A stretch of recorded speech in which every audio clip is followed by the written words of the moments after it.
Okay, we're rolling. So, hello and welcome. This is my review or partial review of the Fiido T1 Cargo bike. I've just got this bike about a week or so ago, less than a week in fact, and I've done a fair bit of use of it at this stage, and it's a fantastic bike and I want to keep it, and I actually want to use it to replace my Shimano MX-02S, which is this thing here. And that's a hell of a statement, because that really is and has been some fantastic bike. So I'll be doing partial comparison between the two bikes over and back. But in this review, I don't want to do a general review. I want to specifically talk about battery and power and range and the problems associated with it. So this bike, this T1 by Fiido, it's originally supposed to have, I think they're saying about, commonly on the internet, about 50 miles per charge. And there's no way that is the case, I'm finding. So, first of all, let me give you some dimensions between the two bikes, because I've weighed them, and weights specifically. The bike without the battery weighs 66 pounds. And with this battery, this is the battery here, with this battery it weighs 79 pounds. That's 9 pounds heavier than the MX-02, which is a bigger bike. Now the MX-02, without the battery, it weighs 63 pounds, and with the battery it weighs 70 pounds. So it's 9 pounds lighter, in fact, than this little cargo bike. So we'll compare the batteries a bit, and so meantime, this battery is supposed to be a 20 amp hour battery. Now I got my first disappointment on it, because as soon as I saw it, the battery, I don't know if you can read that, that's upside down, we put it the right way. This battery says it's 18650 cells, which was a disappointment for me, frankly.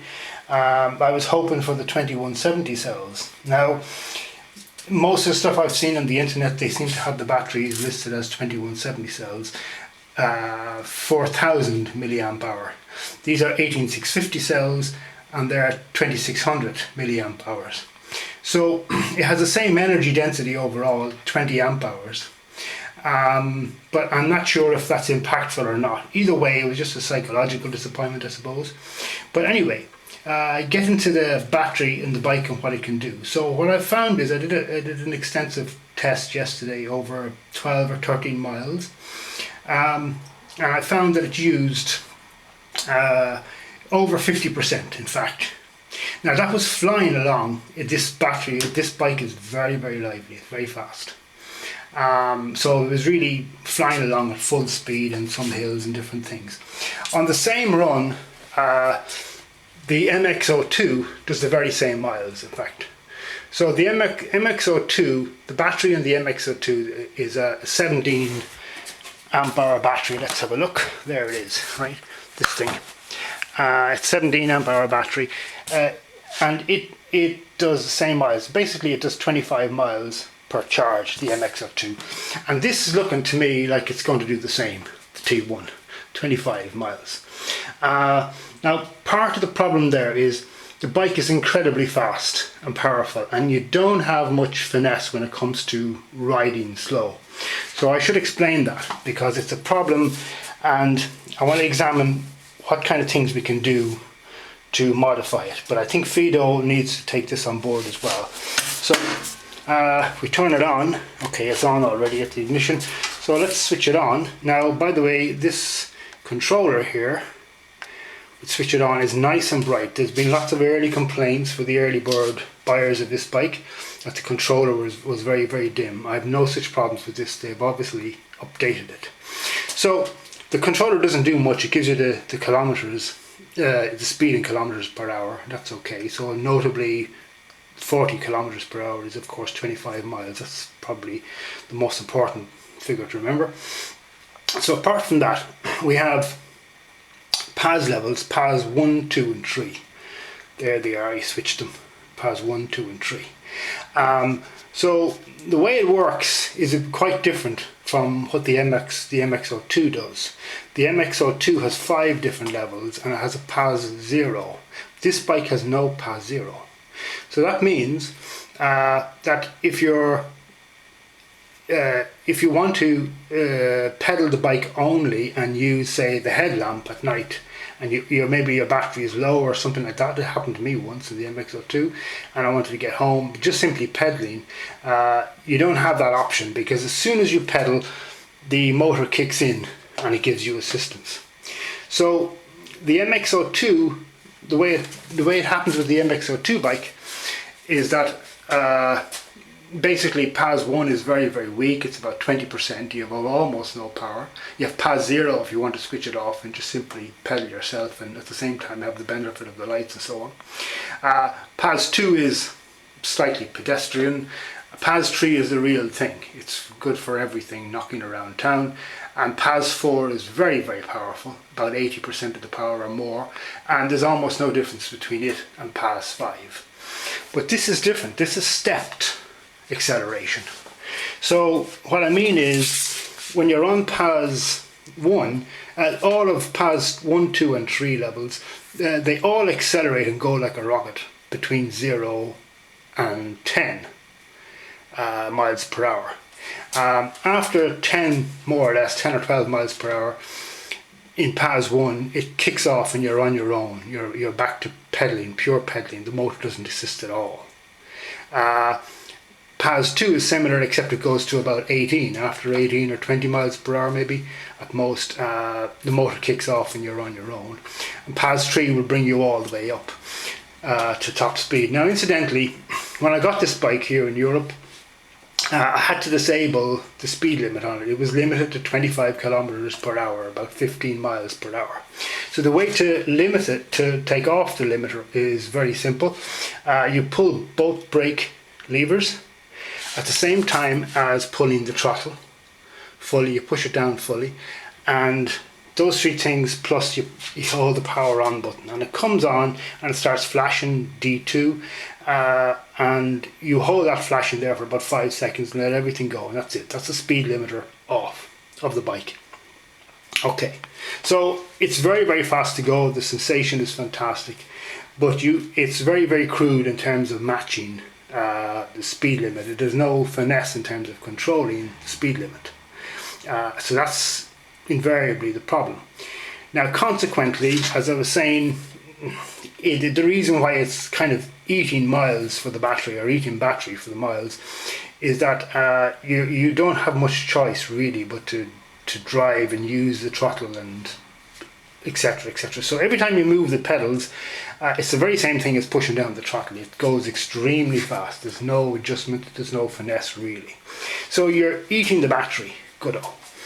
And apart from that, this bike weighs 79 pounds in total with the battery. The battery in this is very, very heavy. It's 13.2 pounds weight. The Shimido's battery, which is a 17 amp hour battery, is about 7 pounds in fact. So it's about half the weight and it's almost the same power, right? So keep that in mind. So we'll get back to that. So the big weight culprit on this bike is the battery. The battery is really, really heavy. It's 13.2 pounds and it's only 20 amp hours, which is a big size, but it's contributing a lot to the weight and all of that. So then you have the speed and the lack of control. It's really fast whether you like it or not. Very, very exciting bike, by the way. So the question is what to do. What should the makers, Fiido, maybe do about it, or what can you do about it yourself in terms of adjustments and so on? Well, there's a couple of things you can do. First of all, it would be a good idea for Fiido to consider, instead of simply having a thumb throttle, maybe having an additional ring that you can adjust, a switch, that you can have it on low or high. So therefore, low might be, 40% of the normal power levels, and high then would be the full power. So you have some finesse and fidelity with it, so to bring down the speed in order to economize and all of that. Okay. Second thing what they should do, definitely, and I will be doing it on this bike, this ring, the Shimano 7-piece cassette, I only have so far only ever used the top 3. I've never used the big ones, the large ones for going up steep hills. This thing flies up hills, even going a very steep hill close to my home. I go up in top gear, and this thing just wants to take off and flies up hills brilliantly. It's fantastic. But what it does is, what it means is that this small tooth here is only a 14 tooth cog, and instead of being 11. If it was 11, it would be smaller. You'd have higher gearing. And that would allow you to have a say a little bit, I think, on the throttle, and it means that you could use your legs more to accelerate more and get involved more in the actual propulsion of the bike. At the moment, the motor is really doing all the work, whether you like it or not. It's kind of all or nothing. So that's the problem. So really, Fiido should replace this cog here in the factory with a 14. At the moment, this is with an 11. This is a 14 to 28 cog. It needs to be 11 to 28 typically. So that I will be changing that. It only costs about €20, I think, and I'll be changing that out as soon as possible. Changing that to an 11 should give something like a 25 or 30% improvement in top speed of the bike. So the top speed at the moment, when I say I'm talking about the spin out speed of the bike, not the electrical top speed, but the actual natural speed if you were pedaling. This thing spins out when your legs are spinning so fast. It doesn't make any difference anymore to the acceleration. It spins out at about more or less 22 miles per hour, I would say. It's the same with the Shimano, the MX-02, it's the same story, about that speed. So by changing to an 11 cog here, this will mean that I'll be able to increase the speed by about maybe 30% or 25%. So instead of being a top spin out speed of 22, it might go to 26 miles per hour, for example. Now, in addition to that, as a further upgrade, this chain wheel here is a 52 tooth, which is nice, fairly big. I think I'll change this out additionally to a 58. I'll have to probably add some more chain links in. But this being a 58 would mean it's only probably, I don't know, a centimetre wider or something. And this would mean that the bike could, in theory at least, go up to 30 or 31 miles per hour in terms of the pedals, the spin out speed at the limit of the pedals. So at the moment, after I changed I removed the speed limiter on this, the speed of the actual bike I find is about 23 or 4 miles per hour, about 37. When you lift the wheel here and spin it in PAS 3, you get 46 kilometers per hour, which is over well over 25 miles per hour. But I'm not getting that in practice because I weigh about 190 pounds. I'm 5'10". So I'm getting in practice about 37, 38 miles per hour kilometers per hour top speed. That's about 23 or 4 miles per hour, which by the way is incredibly fast. I have no problems with any of that. Lots of people on the internet are reporting that they have a top speed on this thing of 31. That might be because of the different battery I was talking about earlier, having the bigger cell batteries. The 21/7 cells were used in the Tesla Model 3, I think. So I was kind of looking forward to getting them, but that's not the battery I got, unfortunately. So these improvements should be made. Now there's one other improvement that could be done also. It's kind of not a bad idea. The cost of this battery, replacing this battery on the Fiido website, is 670, something like that, euro. It's very big in cost. I think it's physically identical to the Fiido L3, which is a tiny little bike with a huge battery in it. But the cost of the Fiido battery, the little L3 battery, is a little over 400 euro. So there would be a good saving in that. It's one option. But you see, this battery is only 20 amp hour. And the other one, from the Shimano website, which costs 399 euro, this is a 17 amp hour battery. Here it is. And it's considerably smaller. And it's only half the weight. don't know if I can get that in the camera there. It's actually only half the weight, in fact. Okay.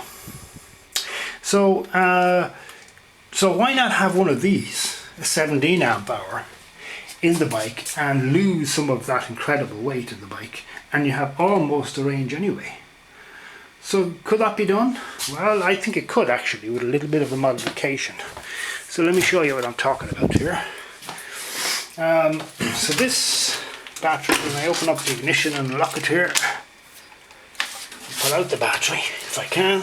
Oh, excuse me. There we go.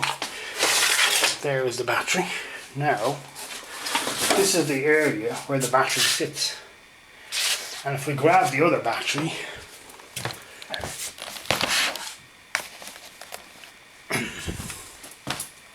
this is the Fiido battery, which is far cheaper, and as you can see there, that will fit in the area very, very easily. Okay. So how would you interface it? Well, they're both 48 volt batteries. This is 17 amp hour, the other big one, the official one, is 20 amp hour. So how would you interface this with it? Well, here's my opinion. If we take a look, when you buy these batteries from Fiido, and you can buy many batteries 48 volts that look like this, the 17 amp hour battery, when you buy it, you have they come with this holder here, this one here. So you would basically reroute the wire, this wire here, inside on the underside of the battery, and you'd fix this plate onto this battery and slide the whole assembly into this socket here. And I think it's easy, it will be easy actually to find a socket for this, plug into this red socket here, a plug, and wire it up. It's very, very easy, I think, to do so. And you'd have to install in the underbody of it here, just where my thumb is there, just a bit above it, one or two on each side, little lugs, to be able to slide into this sliding mechanism here. So I think it'll be very, very easy to do, to be honest. And the cost savings and the weight savings are very, very big, and you will get almost the range of the official battery. So I think, why not? I think it's a good idea. And that, in addition to changing the cogs, as I say at the back, that's the first change, possibly the chain wheel, and that would make this, I think, a better bike. It'll make a better bike in terms of saving battery, because right now it's like they didn't really bring it for a good enough test drive. They didn't test it long term and do mileage and so on and all of that stuff on it. But as for the 50-mile range of this bike, no, I never saw it, and I will not see it on the official battery. No way. It's not going to do more than 25 or 30 miles, and it shouldn't. I don't think it should, because the weight of it is 79 pounds, and if we take the weight of the MX-02 over here, it's 70 pounds with the battery, and it's got a slightly smaller battery, and that does 25 miles per charge, and consequently this also does 25 miles, strangely enough. So like I say, if you could control the throttle a bit easier, if there was more finesse and some of those changes made, I think it would be better, it would be more economical. But anyway, apart from that, it's a lovely bike, and I'll be keeping it. Thanks.